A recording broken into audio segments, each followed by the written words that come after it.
everybody, welcome to my channel. Today I'm going to be doing a flip over versatile quick weave, and I want to share everything that I do to get the perfect install.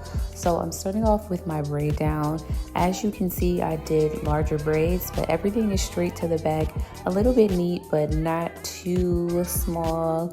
I didn't really focus on getting my braid down super flat because this style of quick weave is pretty forgiving.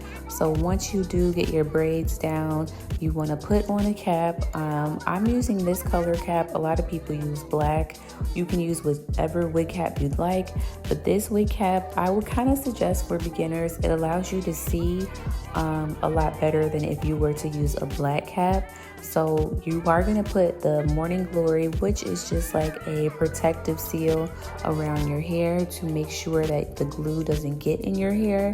But don't worry, if you do get glue in your hair, it is removable. It's nothing that's going to eat your hair out or anything like that. It's just a lot easier to take your quick weave down if you put the Morning Glory on your hair correctly. So I am putting that all over my head, all over the portion of my hair that I will not be leaving out. And you want to make sure not to get it in your leave out, or else you'll have to wash that part again to make sure that it's not there. But I got it all over my head, and I like to just use a glove and spread it all around my head. It's a lot easier that way. And then with this color cap, you're able to see and make sure that you spread the product out evenly.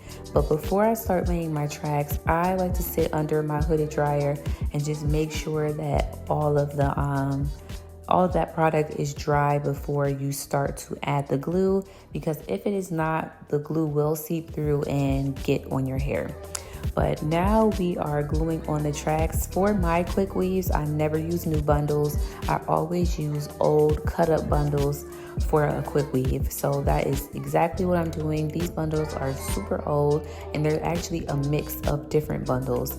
Now the way that I get my bundles to blend with them being old and different brands is I dye them. I always make sure that I dye my hair. It doesn't have to be jet black, but you just want to make sure that you have one solid color and that it's the hair is freshly washed and treated. I do sometimes deep condition my bundles, but I want the hair to look good before I put it in my hair. So as you guys could see, I'm using an old quick weave, so I keep them like I just showed you. When I take them out, they should come out kind of like a wig, like it was, and you'll be able to reuse them. So yeah, but you want to add the glue to your track and then just kind of lay it around. You want to make sure that you're not using too much glue. That'll just be a huge mess. You actually don't need that much glue, but I do like to kind of blow dry my tracks in between, just so when it comes time to style, it's a lot easier and I have more of a consistent look, because we're doing it on ourselves, so you can't really see the back too well. But I did a standard kind of U placement of my tracks, but now that I'm at the top of my head, I'm gonna start laying right across. So I'm trying to explain to you guys how I'm doing this, but I feel like you could also kind of just follow along with the video and see. So for this placement of the tracks, this is what gives you the flip over actual method. You want to place your tracks along the opposite side of where you want the hair to lay once you're styling it. So if you want your hair to lay on the right side, when it's styled, you're gonna place the tracks going toward the left side. So I did that, but I let the tracks meet in the middle versus going all the way across to the opposite side, because I wanted to be able to flip my hair in both directions, or sometimes wear it kind of just straight back without having a large hump.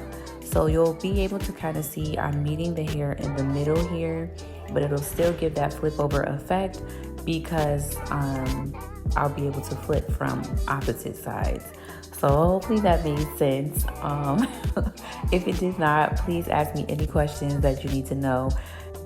So now I'm gonna move on to styling the hair, but before I do that, I do sit under the dryer again to make sure that the glue is fully dried before I start to do anything to the hair, you don't want to pull out the tracks and have to lay it down again. So another thing that I do to make my old tracks kind of blend together is I cut them. I always give my hair a good trim and just kind of layer the hair before I style it to make sure that everything just looks fresh and new. So that's what I did. I do have a tutorial on my video as well of how I cut my layers, but the hair always looks so much better and just fresh when you cut those dead ends off and just give it a new style. So that's what I did, and now I'm just curling the hair. For my flip overs, I like to curl my hair up or away from my face just to give it more volume, and then you'll see at the end I flip the hair to the opposite side that it was laying on, but since I worked my way up laying those tracks, I can flip it to either side. So I hope you guys enjoyed this tutorial. Please let me know if you have any questions, if I didn't explain this process to you guys well enough. But thank you so much for watching. I hope that you like it and try this style out on yourself. And be sure to like the video if you like it, of course, and subscribe to my channel. I cannot wait to see you guys in the next one.